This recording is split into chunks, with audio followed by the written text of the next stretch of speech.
Lagi viral teman-teman semuanya, kasus anak di bawah umur 4 orang tersangka membunuh dan memperkosa anak yang juga di bawah umur, yang mana kasus ini membuat seantero publik di negeri ini tercengang pasti ya. Kasus yang membunuh anak perempuan berusia 13 tahun ini diperkosa, dilecehkan, kemudian dibunuh oleh teman-temannya juga, bahkan ada hubungan spesial salah satunya dengan seorang anak perempuan ini. Dari kronologi yang saya baca, kasus ini bermula ketika anak perempuan menerima ajakan kencan dari salah seorang pelaku, kemudian diajak ke berbagai tempat, salah satunya ialah tempat yang tidak banyak orang, dan di sanalah si pelaku melancarkan aksinya dengan dibekap, kemudian lalu dipanggil teman-temannya, kemudian berlanjut ya ke TKP selanjutnya, yang mana si anak perempuan sudah dalam keadaan meninggal mati, dilancarkan juga aksi yang demikian. Meskipun ini adalah kasus anak di bawah umur, namun ini akan menjadi catatan bagi kita semua. Miris sekali karena banyak sekali kasus-kasus yang persis ya, berkaitan dengan anak-anak yang belum bisa dikatakan belum sempurna akalnya. Dengan mudah atau dengan kejinya mereka melakukan aksi-aksi yang demikian. Bisa dikatakan ini adalah terpaksa dewasa karena paparan-paparan media, paparan-paparan pornografi, ataupun paparan-paparan yang terjadi di lingkungannya. Kasus ini jelas yang salah ialah anak laki-laki tersebut. Namun ada tokoh yang sangat layak untuk disalahkan. Siapa? Yaitu ayah. Ayah memang layak untuk disalahkan dalam kasus ini. Karena apa? Karena peran ayah itu sangatlah penting dalam sebuah pengasuhan.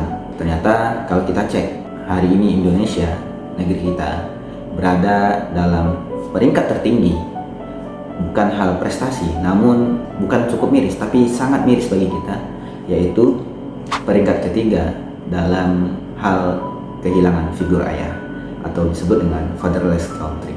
Hal ini bisa terlihat dari banyaknya anak remaja kita ataupun anak-anak kita yang cepat sekali untuk dipindah tugaskan pengasuhannya ke lembaga-lembaga pendidikan. Ketika ada COVID, itu terlihat sekali kedua orang tua kita bingung bagaimana mendidik anak-anaknya di rumah. Kenapa para ayah menjadi tokoh utama yang layak untuk disalahkan? Karena dalam Quran surah At-Tahrim ayat 6 jelas menggambarkan hal itu. Ya ayyuhalladzina amanu qu anfusakum wa ahlikum nar. Wahai para ayah, wahai para laki-laki, jaga dirimu dan keluargamu dari api neraka. Barangkali pesan ini tidak sampai kepada para ayah yang mengakibatkan anaknya mudah melakukan penyimpangan. Salah satunya ialah pemerkosaan, salah satunya ialah dengan pacaran, atau salah satunya juga dengan pembunuhan. Kalau kita lihat di dalam Al-Quran kembali, betapa banyak ya, belasan dialog ayah dengan anak itu digambarkan dalam Al-Quran, mengartikan, menjelaskan, menafsirkan bahwasanya peran ayah itu sangat penting dalam pengasuhan. Kalau kita bisa ambil contoh dalam kasus ini, pentingnya peran ayah dalam pengasuhan, kisah Nabi Yusuf kepada ayahnya Nabi Yakub alaihissalam. Demikian, kita tahu Nabi Yusuf itu sangat tidak disenangi oleh saudara-saudaranya. Dia mengalami ujian yang begitu banyak dari kecil hingga dewasa. Salah satu bentuk ujiannya ialah ujian syahwat. Ketika itu kita tahu dalam Quran surah Yusuf itu, Nabi Yusuf terpancing syahwatnya kepada Zulaikha. Namun karena kedekatan Yusuf dengan ayahnya, Yusuf, salah satu tafsir menggambarkan bahwasanya meskipun Yusuf sudah terpancing syahwatnya, ia seolah-olah diingatkan dengan pesan-pesan ayahnya melalui gambaran kenangan-kenangan bersama ayah, gambaran kesalihan bersama ayah, sehingga syahwat yang tadi memuncak mampu diredam dan lari dari yang namanya fitnah syahwat tersebut.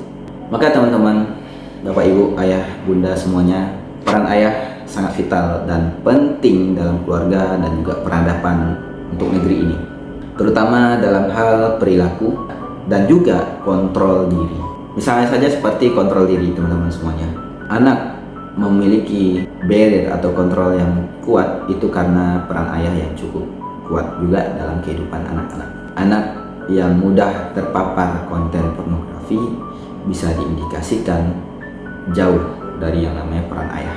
Anak yang mudah terbawa arus perkembangan zaman seperti kenakalan-kenakalan remaja pada hari ini, narkoba, tawuran, pornografi, dan berbagai pembulian, bahkan nauzubillah termasuk pemerkosaan maupun pembunuhan, itu karena hilangnya kontrol diri dalam diri anak. Dalam kasus yang kita sampaikan tadi, tentu jelas pasti ada andil pornografi dalam kehidupan si pelaku. Ayah juga sangat penting bagi anak, terutama dalam hal pendidikan seksualitas, baik itu untuk anak laki-laki maupun untuk anak perempuan. Untuk anak laki-laki, harusnya ayah mengajarkan bagaimana bersikap terhadap perempuan, ajarkan, mengamalkan atau meneladani bagaimana menjadi seorang laki-laki sejati yang sesuai dengan tuntunan agama kita. Juga harusnya ayah mengajarkan bagaimana laki-laki bersikap tanggung jawab, menjaga diri, kontrol terhadap berbagai ujian. Karena memang ujian-ujian yang dalam kehidupan remaja ataupun dewasa akan sangat banyak bagi para anak laki-laki. Kemudian untuk anak perempuan, peran ayah ini sangatlah penting dalam hal menjaga asupan cinta anak perempuan yang sangat diinginkan oleh anak perempuan, ya. Sehingga ada istilah ayah adalah cinta pertama anak perempuannya. Maka ketika anak perempuan kehilangan perhatian dari para ayah, maka mudah sekali anak-anak perempuan itu digombali, disanjung oleh orang-orang yang tidak dikenal di luar sana, sehingga nauzubillah juga beresiko terhadap yang namanya pelecehan maupun pemerkosaan tadi. Anak perempuan yang kehilangan kontrol dirinya itu juga karena kehilangan peran ayah. Untuk itu, ini adalah catatan untuk kita semua, untuk saya pribadi ataupun juga teman-teman yang sedang mendengarkan video ini. Pentingnya kita sebagai laki-laki selalu meningkatkan kapasitas diri, mengulang-ulang apa yang dijelaskan dalam Al-Quran. Pentingnya laki-laki dalam pengasuhan, senantiasa mengilmui tentang keluarga, tentang pengasuhan, tentang komunikasi terhadap pasangan maupun anak. Sebab memang dalam sebuah istilah, ibu adalah madrasah bagi anak-anaknya, namun jangan lupa ayah adalah kepala madrasahnya. Apalah arti madrasah tanpa kepala sekolahnya? Semoga menjadi renungan untuk kita semua. Assalamualaikum warahmatullahi wabarakatuh.